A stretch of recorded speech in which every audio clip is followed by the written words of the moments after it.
Fireside chat, that is the party of Xongile and Hosana.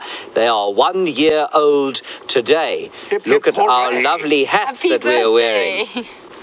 Mine is broken already, Jim. Mine is also broken. It is torn down the back of my balding head. Oh, it has to. Anyway, I'm going to hold it on.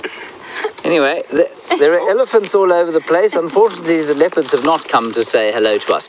Right, over the course of the next 15 minutes, we will be doing a montage. We will be doing 3 clips, a favourite from all of the 3 of us, and of course we'll tell you what else we're doing for celebrations. Before I choke to death, let's go straight to the montage of the royal family. Guys, Kula's brought her cubs to Djuma. We've been tracking her. Look at the little guy. We just came around the corner. We're just going to keep very still. Isn't this amazing? Oh, look at that. It's so cute. This is incredible. There we go.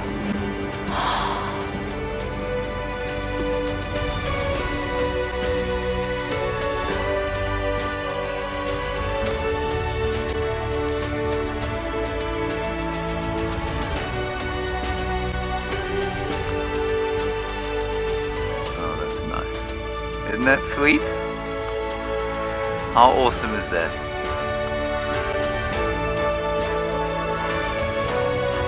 Never ever have I seen a little leopard eating foam nest frogs. Xongile really showing off how regal and beautiful leopards are.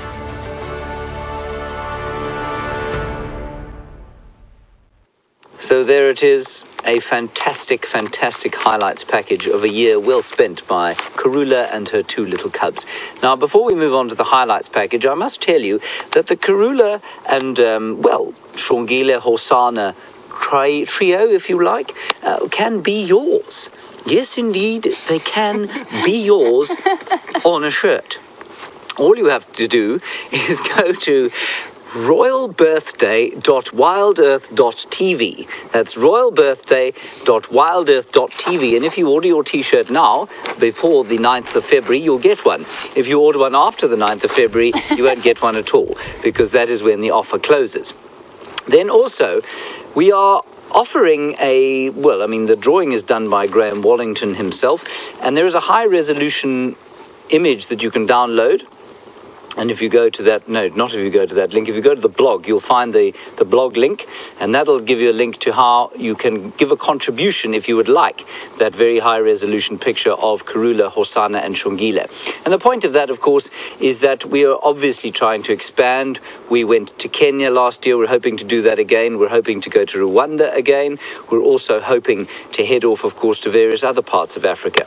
And any contribution that you would like to make for those endeavors, if you like, will result in a resolution download of Graham's beautiful picture of Kruger, Hosana and Xongile, and that's the same image that is on the t-shirt. So you can go to royalbirthday.wildearth.tv and you will find them there, or you can just go to our blog and you will find all the relevant links, and you'll find out how you can get that high resolution download for a meager contribution. It's entirely up to you if you want to make a contribution or not, and it is of course entirely up to you how much you would like to give. So that is the advertisement. I'll give you those details again just before we close. Right, I think we're going to move on now to the highlights package of Brent Leo Pointer. There's an Impala alarm calling. There's an Impala alarm calling. There are also thousands of them that looked chilled to the max. Let's go straight across to Brent's highlights clip now. Here we go. What are you doing? Oh my goodness. Now, I think he might be trying to dig out a terrapin or a turtle, which is a little freshwater aquatic reptile, or he could just be going for a sister's tail. Got it.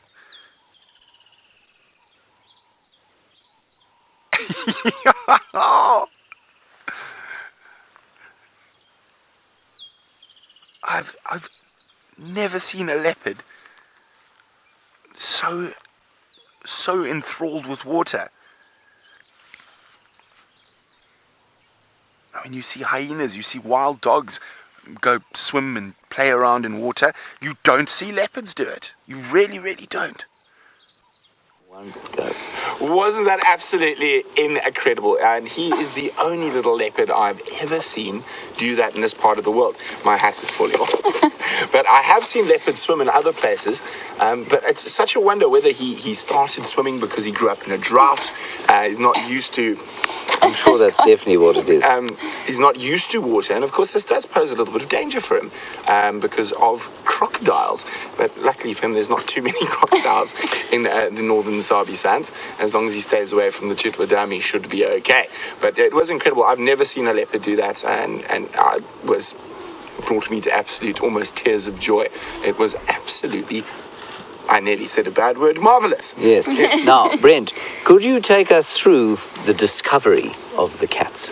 Ah, yes, that was a long time ago. Well, it was exactly 12 months ago, yes. So, on the sunset safari, Scotty and I had both been with her at different times that day, and she was just behaving really, really strangely. On the 1st of February. On the night of the 1st of Yes. February, and she was urinating excessively.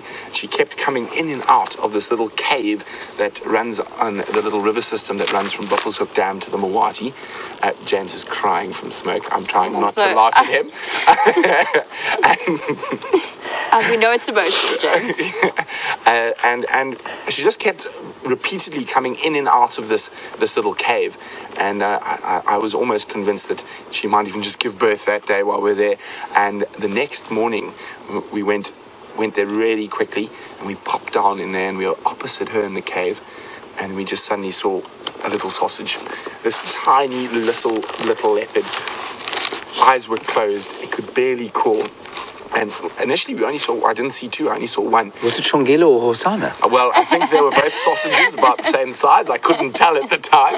And of course, we want to give Kruger, or any leopard that we find, the best chance there. So we stayed for, I think it must have been about 3 minutes. And then we left and we zoned that area to give her time alone with those. Impala is still alarming. There are Impala alarming. Good. Excellent. That's a good time to move on to the next clip. That is the highlights package is weeping. of Jamie Patterson, who's going to take us through her clip now.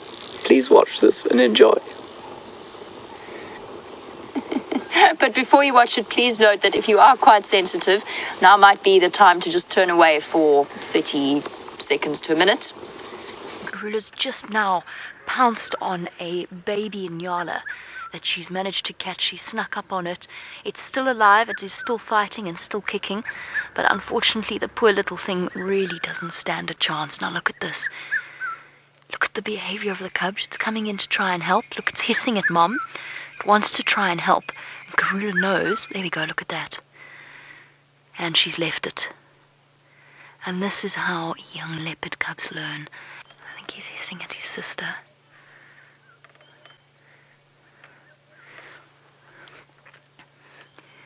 This is the way that leopard cubs learn. It's very difficult to witness, though. It could well take him quite a long time to kill this baby Nyala, but it is how he's going to learn, and it is how he's going to master this technique. And what you're watching is such an incredibly important moment in these cubs' lives, and how fortunate are we to be able to share in it. Oh, well, James weeps away in the Impala alarm call and distract Brent. That was a very, very special moment that we had, just because I think that was the first big thing that we saw in either of the cubs kill. And it was a truly extraordinary sighting. I mean, I chose it as my favorite, not because I love watching baby Nyala die, but because... Oh, that's good. Yes, I know, just in case that needed... It's really good to know. Just in case that needed clarifying. But because it's been such a year of watching them grow up and change, and from the moment that you see them sort of slinking through the grass when they're so tiny, to now actually being big enough and strong enough, albeit I think kind of accidentally in that case, because I think he didn't quite know what he was doing and he just happened to get lucky, as I suppose to the baby Nyala at the end of it. But he managed to kill it, and it was so fascinating watching the dynamic between Kula and Hosana. And he went up and he growled at her because she caught the Nyala, and then he went and hissed at her and then took over and ultimately killed it. It's just been an amazing 12 months getting to know them individually. Absolutely. And especially, you know, we're so lucky that they've been around here, and of course they have spent time on Little Gari, but they've spent most of the time up here, which has been really special. In the TV shows, we've had them all 5. Have we? No, we didn't have them the first The week. second one. The second one. No, the second one we didn't have them. We had Kuchava that week. Did we? Tumi. No, Tumi. Okay. I've always got it. My brain is now smoked to death. All right, we're now going to go to my favourite moment with the leopard cubs, and it was unusually, because I quite like male leopard cubs, being a male myself. This one was with Xongile, who is probably now my very favourite leopard as a result of this. This leopard has come closer and closer and closer to us. This is Xongile, and she's come from about 30 meters, 100 feet away. We've been sat here, we spotted her, and she's just moved closer and closer to us. And it is the most special experience I think I've ever had on foot. She's just become totally confiding. She's not afraid of us in the slightest. And there she's sitting, just watching. She's watching Aubrey. Her eyes flick to Aubrey, and then to Gendre, and then to me. And she's calling every so often. She's making a little kind of bird-like chirp, which I suppose is perhaps trying to call her mum, or maybe her brother. Hosana is around here somewhere. Now Kruger is off on the far eastern boundary. Xongile and hopefully Hosana as well. But in the meantime, this curious young cat is having a conversation with us. And I was trying to unpack what I felt about this. I was trying to unpack what it meant to me and why this was so special. And it's because this animal is not tame. She's not domesticated in any way. She is, in some way, she's an embodiment of wild. She's an embodiment of what it is to be in the wilderness. And that she has chosen to come and have this interaction with us gives us, I suppose, if not a view, it allows us almost to touch the heart of the wilderness.